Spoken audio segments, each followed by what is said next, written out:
সম্প্রতি রাজ চক্রবর্তী পরিচালিত web series প্রলয় 2 এর শুভ মুক্তি হয়েছে। আর সেখানে আগের মতোই একটি বিশেষ চরিত্র পুলিশ কনস্টেবল করালি বাবুর চরিত্রে অভিনয় করেছেন ব্যারাকপুরের সাংসদ পার্থ ভৌমিক। এই ওয়েব সিরিজে সাংসদ পার্থ ভৌমিক করালি বাবুর চরিত্রে একাধিকবার অশ্লীল গালাগালি দিয়েছেন তার অভিনয়ে। পার্থ ভৌমিক একজন সংস্কৃতি মনোভাবাপন্নের মানুষ হয়েও অভিনয়ে তার মুখে এই ভাষা।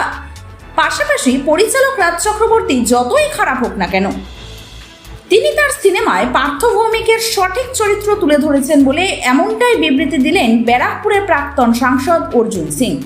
কি বলছেন অর্জুন সিং, একবার শোনাবো। পরিচালিত প্রলয়ের একটি পর্ব ইতিমধ্যে কিন্তু মুক্তি পেয়েছে, সেখানে পার্থ ভৌমিক কিন্তু অভিনয় করেছে। সেখানে দাঁড়িয়ে দেখা যাচ্ছে যে তার মুখে অখাদ্য ভাষা, সেটা কি সমাজতন্ত্রে একটুখানি বাধা করছে না? না না না না, তৃণমূল কংগ্রেস করলে গালাগালি না দেবে, ডাকাতি না করবে, ছিনতাই না করবে, লুট না করবে, তাহলে তৃণমূল কংগ্রেস করতে পারবে না।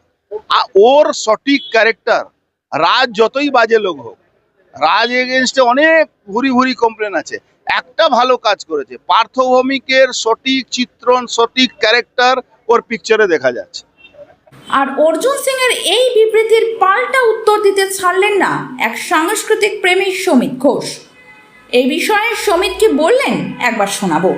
প্রথম কথা হচ্ছে যে কে সিনেমা নিয়ে কথা বলছে, এটা হচ্ছে সবচেয়ে ইন্টারেস্টিং। মানে আপনি ধরুন একটা সিনেমা বা ওয়েব সিরিজ নিয়ে কথা বলবেন, আপনি সেখানে সৃজিত মুখোপাধ্যায়, কৌশিক গঙ্গোপাধ্যায় বা অতনু ঘোষ এই ধরনের মানুষদের কথা বলতে পারেন। আপনি কার কথা বলছেন? একটা ক্রিমিনাল, একটা রেজিস্টার্ড ক্রিমিনাল।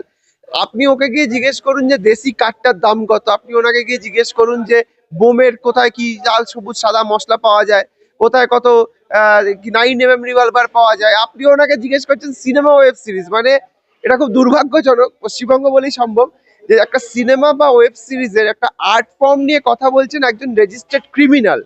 উনি জীবনে কোনোদিন সিনেমা দেখেছেন?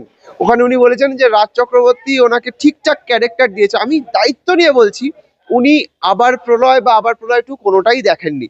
দেখলে উনি বুঝতে পারতেন যে চরিত্রটা পার্থ ভৌমিক করেছে, করালি বাবুর যে চরিত্রটা, হ্যালো স্যার, সেই চরিত্রটা অত্যন্ত কর্তব্যপরায়ণ একজন পুলিশ অফিসারের চরিত্র রাজ চক্রবর্তী কিন্তু দেখিয়েছেন সিরিজে। এবার সেইটা উনি বোঝেননি, উনি দেখেননি। মানে না দেখলে যাওয়া হয়, একটা লোক যে লোকটা জীবনে সিনেমা, ওয়েব সিরিজ, ভালো বই, সাহিত্য কিচ্ছু পড়েনি, তাকে আপনি সিনেমা ওয়েব সিরিজ নিয়ে জিজ্ঞেস করছেন। আপনি ওকে, ও জীবনে যারা সিনেমা বোঝে না, আমি কারোর নাম নিচ্ছি না, খালি এটাই বলছি, ওই 80s 90s এর দশকে আমরা তখন ছোট ছিলাম বা জন্মাইনি, আমাদের জন্মের আগে আমরা শুনেছি যে প্রচুর ভিডিও হল ছিল। এই কাকিনাড়া, জগদ্দল, নৈহাটি, এই জুটমিল লাইনে প্রচুর ভিডিও হল ছিল যেখানে বলিউডের বিগ গ্রেড ছবি দেখানো হতো। ওই বলিউডের বিগ গ্রেড ছবি যারা দেখেছে ছোটবেলা থেকে, তাদের থেকে আপনি সিনেমা ওয়েব সিরিজের রিভিউ নেবেন, তাহলে তারা তো এই ধরনের বক্তব্যই রাখবে। না না, কুৎসিত ভাষা নয়। সব থেকে বড় কথা যেটা মনে রাখতে হবে যে চরিত্রের প্রয়োজনে একজন অভিনেতাকে সংলাপ বলতে হয়। সংলাপ অভিনেতা লেখে না, এটা সবার আগে বুঝতে হবে। সংলাপ কিন্তু অভিনেতা লেখে না, তার জন্য একজন চিত্রনাট্যকার থাকেন, একজন সংলাপ রচয়িতা থাকেন। ভালো করে বুঝতে হবে। আচ্ছা, মিঠুন চক্রবর্তী লিখেছেন কি বলেছেন, তার সংলাপ খুব হিট, মারবো এখানে, লাশ করবে শ্মশানে। এটা কি মিঠুন চক্রবর্তী লিখেছেন? লিখেছেন এনকে সলিল। পৃথিবীতে এই যে কিতনে আদমি থে, এই যে আমজাদ খানের যে বিখ্যাত ডায়লগ, লোহা গরম হ্যায় মার দো, এটা কার লেখা? এটা সেলিম জাভেদের লেখা। লেখাটা একজন চিত্রনাট্যকার লেখেন, সংলাপটা একজন অভিনেতা বলেন। একজন সংলাপ রচয়িতার কাজ সংলাপ লেখা, একজন অভিনেতার কাজ সেই সংলাপকে সঠিক অর্থে পোট্রে করা। আমি মনে করি অভিনেতা পার্থ ভৌমিকের সাকসেস এখানে যে তিনি সেই সংলাপটা এত স্পষ্টভাবে বলেছেন বা এত সুন্দরভাবে বলেছেন যে সেই সংলাপটা মনে হচ্ছে রিয়েলিস্টিক।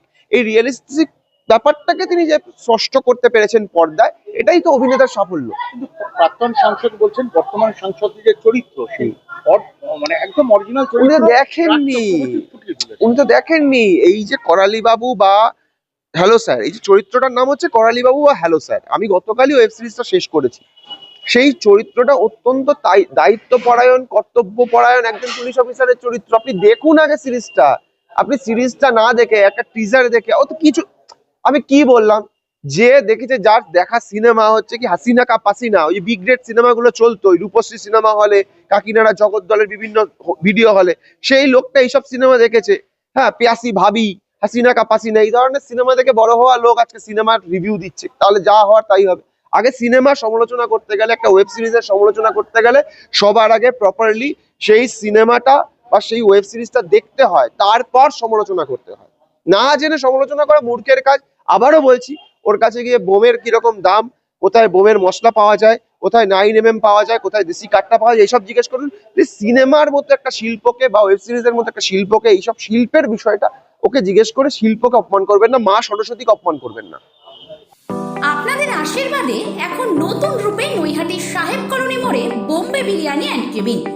বিরিয়ানির সাথে সমস্ত মেনুতে থাকছে নিখুঁত স্বাদ পরিবেশনের ব্যবস্থা, তার সাথে টেক অ্যাওয়ে আর ডেলিভারির সুবিধাও মিলবে সহজেই। মাত্র 400 টাকায় দুজনের পেট ভরে খাওয়ার দারুণ বিকল্প, তাও আবার এসি রেস্টুরেন্টে। এখানে রয়েছে সেপারেট কেবিন এবং ছোট অনুষ্ঠানের জন্য একেবারে উপযুক্ত স্পেস। পুরনো স্বাদ নিয়ে আমাদের নতুন ঠিকানা সাহেব কলোনি মোড়, দেশবন্ধু স্কুলের নিকট, নৈহাটি। বোম্বে বিরিয়ানি অ্যান্ড কেবিন, বিরিয়ানির সঙ্গে মুহূর্তগুলো হোক আরো নবীন।